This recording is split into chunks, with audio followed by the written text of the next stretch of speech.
Барлықтарыңызға сәлем, менің каналыма қош келдіңіздер. Мен бүгін сіздерге оңай, жұмыртқасыз, қолжетімді ингредиенттерден дайындалатын пирогтың рецептімен бөлісетін боламын. Ең алдымен каналға тіркеліп, видеоны соңына дейін көрулеріңізді сұраймын. Бұл пирогтың жасалуы ұзақ уақытты қажет етпейді, яғни қамырын 5 минутта араластырып, пешке салып, өте дәмді, осындай жұмсақ шоколадты пирог пісіріп аламыз. Ең алдымен барлық құрғақ ингредиенттерді атап өткенде ұн, какаоны міндетті түрде електен өткізіп аламыз, қамыр қопсытқыш және қантты бір ыдысқа салып араластырып аламыз. Осы пирогтың құрамына бастысы сапалы қамыр қопсытқыш қолданған жөн.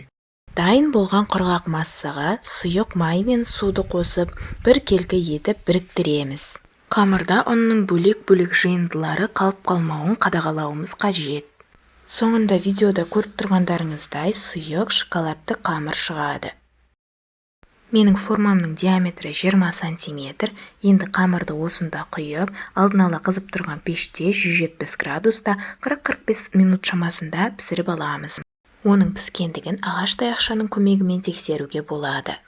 Өздеріңіз көргендеріңіздей пирогты өте қысқа мерзімде тез дайындап, қолжетімді ингредиенттерден пісіріп шығардық. Соған қарамастан пирог жақсы көтеріліп, толықтай пісті.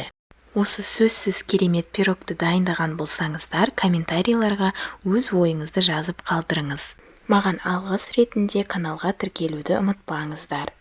Бөлген назарларыңызға үлкен рахмет. Келесі видеода көріскенше.